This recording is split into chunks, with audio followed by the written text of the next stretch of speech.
Welcome back to TMZ Live. Big theater going on in D.C. as Kevin McCarthy keeps trying to get elected as Speaker of the House. And hold on, we're not going to get into all of the machinations of votes and everything else. We're going to get into what's so obvious and such an obvious theory. Why aren't the Democrats cutting a deal with McCarthy so that essentially it's joint leadership? It's a win for the Democrats and it's a win for McCarthy. Why isn't anybody talking about this? That's my question. I suspect that there are some people in D.C. talking about it. They're just not talking to you about it. Maybe so. Well, let's find out. We're going to talk to someone who is a Republican strategist. So I'd imagine that Rina Shah is having these conversations with some people in D.C. So she's joining us right now. Rina, welcome to TMZ Live. Hey, Rina. Hey, guys, what's up? My thumbs hurt from texting so much the past hour. It's been crazy. Okay, I am dying to hear from somebody who lives this. So what I have just been obsessing about is that the Democrats don't want somebody right of McCarthy to become Speaker. And that's a possibility. And so why aren't they going to McCarthy and saying, we'll give you 30 votes and we will blunt those 20 people who are not supporting you and we'll create a faction and you give us 4 committee chairmanships and whatever else and you'll become Speaker.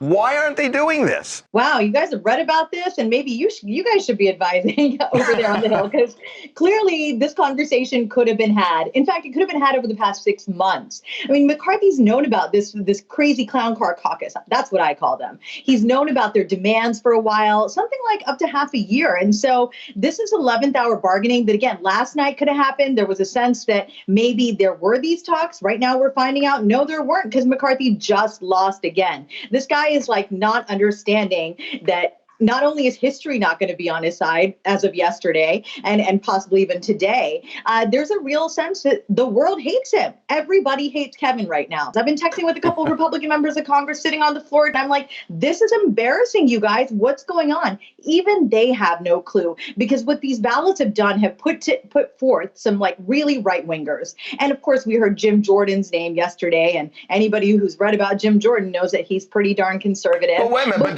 but that's why aren't the Democrats reaching out to McCarthy and just saying, let's cut a deal. Let's just blunt all that so that those 20 people don't have power. Now, it's true that you'll be compromised because we're going to be part of this, but it's better than Jordan and Bobart and Marjorie Taylor Greene. Okay, ding, ding, ding. They don't want to be part of it. Some of the Democrats are holding popcorn. They've said it. They're watching this in glee.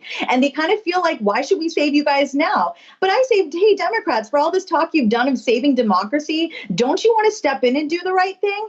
But look, I mean, there is one interesting tidbit here. Actress Kate Upton, she has an uncle, Congressman Fred Upton. He's been in talks with some people. He would have to have just a handful of people cross over and help him do this. But this is, again, something that's like a plan that was floated just yesterday. I think he's a guy who's center of McCarthy, who would be palatable to Republicans like me who are center right, not, again, part of Crazy Clown Car Caucus. But look, it's anyone's guess. McCarthy wants to run out the clock almost, but there is no clock, Kevin. Everybody hates you. There is no clock.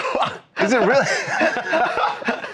I wonder, because when they started the 4th vote this morning, I was watching it and I was wondering, does Kevin McCarthy, he's got to be uncomfortable that this keeps coming up, because every time it comes up and every time it loses, it's got to take a little bit out of him where he just feels like, I'm the guy everybody's laughing at in class. They're snickering quietly, but they're laughing at me. If he's not wearing a men's Depends, I don't know what he's doing, because he's got to be like shaking.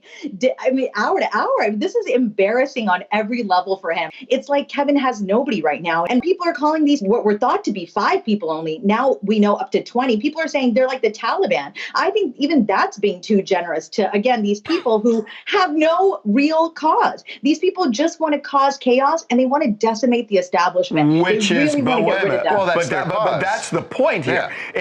It's the be careful what you wish for, because Because if Right. for whatever reason they fall in line and they vote for McCarthy, they will hold him hostage, if you want to talk about terrorism in a metaphoric way. Well, because they've said that's the only way they're going to vote for him is if he will they- fail. I mean, he's got no path here. If he gets it, he'll be a disaster. So if he goes get with the Democrats. So hold on, but if he goes with the clown car caucus, as you're calling them, obviously, like you said, they hold him hostage. But if he goes with the Democrats, it's more palatable. Because then he can more say... palatable to who? Well, because can't he say, look, everybody's talking about Congress needs to move things along. Here, I've made it bipartisan. I'm working with the Democrats. They need us. We need them. I mean, in a way, he could spin this to make it look like the thing that Biden has talked about now for years, which is bringing both parties together, Kevin McCarthy could accomplish by cutting a deal with the Democrats. Why isn't this happening?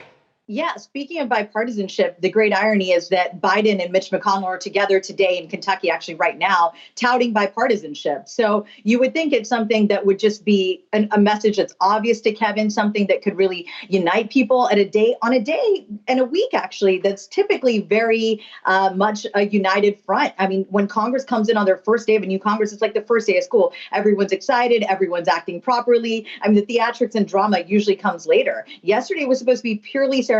So I think in a sense, I mean, his headspace is just, he's not in the right headspace. He really should be thinking about the practical nature, but he's just so, I think, overcome probably with emotion. He's probably super frustrated and angry. I mean, this should not have been what it was yesterday. You got to float our idea over on the hill. And then, Rina, we'll float your idea out here in Hollywood for a show called Everybody Hates Kevin. Exactly. Right? Exactly. Maybe we can make both happen.